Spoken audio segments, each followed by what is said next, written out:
What's going on, everyone? This is the Brand Builder, and in today's video I may or may not talk about everything I want to talk about here, but I'm going to get to the skinny of this video because I've been asked this question a lot and it just keeps coming up. What do I think about IRAs? What do I think about individual retirement accounts? What do I think about 401ks? Well, here's the thing. If you have a company that you work for that matches your money, 401k savings plan, let's suppose you contribute $1 and they say they're willing to contribute $1, which is the best case scenario, 50-50. You put in $1, we'll give you $1. That's amazing because it's nothing but free cash. So anytime you have a company that wants to give you free cash, do it. And for some people who don't have the opportunity to save through a 401k savings plan and or an IRA with your company, here's what you should do. You should go and create an independent IRA on your own, an individual retirement account. You can go through TD Ameritrade, Fidelity. You can go through lots of different places. You can go through brokerages. If you already have an investment portfolio, you can go through the company that you have an investment portfolio. I don't think Robinhood does it right now. There's a lot of things they don't do, which is why, although I preach Robinhood to people a lot, I always say, even if you have Robinhood, buy it for your individual portfolio and trade stocks, but have other sources as well, which means diversify, right? Because there's going to be things that, or better tools on different trading platforms that you can use, that you can benefit from for tax-free purposes and also for more manageable tools, right? More DIY, do-it-yourself kind of things. Like, for example, you can leave your stock portfolio to an individual if you have Fidelity and or TD Ameritrade. You cannot do that with Robinhood. Right, you have to leave it in your will, and who knows how that's going to work out. So the thing is this, right? If you don't have an individual retirement account, you should probably start one as soon as possible, because the key is that as those dividends compound in your account throughout the year, you don't have to worry about paying taxes on them. And this is the best position to be in when you don't have to pay taxes on your income that you're saving up for retirement. Should you be saving up for retirement? That's another question. Some people think that they should be saving up for retirement. Other people don't. I'm neutral on the perspective because I don't know people's level of productivity.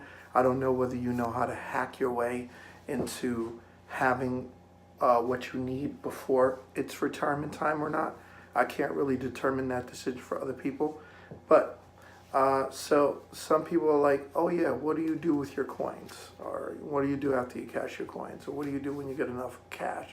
Or what do you do when you do the bottle return? Or let's just say in general, you sold something or you just have some cash available. What do you do? Okay, there's a few things you can do. All right, money, here's the thing. I'm using cash for a prop because I don't have my change jars. All right, so here's the thing. Cash is kind of weird because this is what you have to deal with when you're dealing with cash. When you're getting cash, because some people don't believe in bank accounts, and that is a big mistake. When you do not believe in bank accounts, that's a huge mistake. I can see not leaving all your money in the bank. I agree with that. I don't think anyone should leave all their money in the bank, and in fact, I don't think you should have more than anywhere between $5,000 to $10,000 in the bank. The reason why I say 5 to 10 is because sometimes you need to save cash to make bigger purchases, to invest in something that you need in order to make more money. And depending on your income level, it can go higher than that. Like, for example, if you make anywhere between $10,000 to $100,000 a year, you should only leave, your bank account, in my opinion, only, and this is, I'm not your financial coach, go do the research on your own. This is just entertainment and it's just thought-provoking, but I wouldn't put more than $10,000 in an account, in a bank account. And the reason why is because that's 10% of my income, right?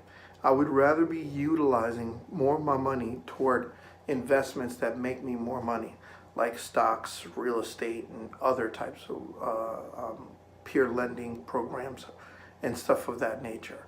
And possibly also business venturing and partnerships, right? So you could become a silent partner to people. That's one, people don't talk about this a lot, but one really great investment is to be a silent partner. There's nothing wrong with, if somebody has a business idea, if they start like a nail salon or a hair salon or something like that, and their business, their capital investment is $20,000. They only got 10, so you loan them another 10, and you just become a silent partner for 50-50 splits on the profits and royalties of the company, whatever that be. There's nothing wrong with making cash like that. In fact, that's one of the fastest investments. It's more riskier, but it's one of the fastest investments that will get your money to move quicker when you become a silent partner. A lot of people don't talk about this. I've done this with some people where I've invested in certain things, maybe not the whole entire business, but I've come to people's aids in their business where I've made contracts with them. All right, you can have this $500 in exchange for this much profit on this particular thing because they needed it, right? So $500, here you go, contract, and I need this much profit back. So that's a cool thing to do too. Now, second is that when it comes to investing in a person's business or investing primarily under contract, is that sometimes the business will do so well that that person's ready to do another offset business. So you got to be very careful how you write your contracts to do business with people, especially if you're a silent partner. Because sometimes people will start that business and it'll start doing so well that they'll go start to do another business to cut your profit short. Instead of making sure that you reap the benefits forever, they'll get ready to close that business down, or they'll do another business on the side. So you might want to watch out for what kind of contract you do with that individual. Get a lawyer involved to make sure that person, that when you invest in that business, you're investing in their profits overall, especially if they have an LLC. If they register other businesses under that LLC, if they register another LLC, they'd have to do it with your permission. So watch out for the contracts. So, and once again, do your own research, all right? I'm not giving financial advice here. I'm not a CPA, and I'm not a financial advisor. All I'm doing is giving some tips, helpful tips. So here's the thing. When it comes to cash, right, people, because cash has no other power but to spend, to buy things, when people get it, you're in a consumer mode, right? You start by spending 20 bucks, and then you just keep going, and you keep going, and you keep going, and you never stop.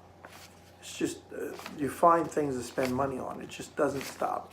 You just keep going and you keep going. Then all of a sudden something costs 80 bucks, and then you just keep going. So, if you were to put this into a bank account and then slide it off into an IRA where you can buy different stocks. I use Fidelity for my IRA and 401k stuff. So if you were to put this into a brokerage, buy some stocks with it, and let it continue to compound and continue to purchase stocks or whatever and stuff like that, maybe even set up a drip program, which you can do through TD Ameritrade, you can see tax-free profits coming in. Should always be trying to find a way to make money for it. Make money for you. Don't always leave it. Don't always leave it up to yourself to do that. Always try to let money make money for you. So we didn't have anybody joining in on this video. I'm going to end it here. So comment below. Yes, individual retirement program, but contact your employer. Make sure there's no 401k initiatives or incentives where you can invest or have dollar match if you do have one of those things at your job, get involved, do it fast, because you want to make some tax-free profits. I would have said in the beginning of this video that this video is better for the youth, like really young people. If you're 18, 19, you're just starting with a job, please start an IRA right away. Do not wait. Don't say I'm only 18 years old, I'm only 20, what do I need with an IRA? It's a huge mistake. You want to get started with saving and investing right away. It's important because by the time you're 35, 40 years old, if you're 20 and you reach 35 and you've been investing pretty well, you're going to see some pretty huge income running through your portfolio. By the time you're 40, you're going to be looking at some really great returns. It's going to be compounding amazingly. Now, I could see someone putting $50 a week in, seeing where they'll be at in about 20 years. I think they'd be in a very good place.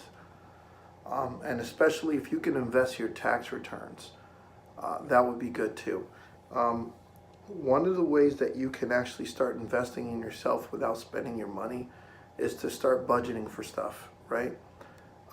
Like if you want to go on vacations and stuff like that, whatever, don't use your tax return, don't use company bonuses. Use a portion of it, right? So you don't have to invest your whole tax return. You should probably invest 75% of it. Use the other 25% for other things, like maybe 5% to save, and then another 20% to save up for like a vacation or something like that. So make sure you're subscribing to the channel, liking, giving a thumbs up to the video, and of course, commenting below what you think about this video. And let's see. Oh yeah, by the way, anyone who wants to invest in a personal stock portfolio, if you don't invest in stocks now and you want to start investing and you want commission-free investing, I'm going to put a link to my Robinhood below so that you can see that. And there might be a link to my Twitter, so you should follow me on Twitter.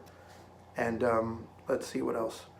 So yeah, that'll be all. Or if you don't have a lot of money to invest and all you want to do is round up your coins and stuff like that, you can start investing with Acorns. You'll get $5 for free just for using my link below. And for the Robinhood, you'll get a free stock. So check out the link below. I'm going to be placing a link there after this video uploads. Make sure you comment later, and don't get caught in a cash trap. Cash can only be used to purchase things. It's not going to make you any more money in the long haul. So remember, for you young people, if you are, hey, how's it going?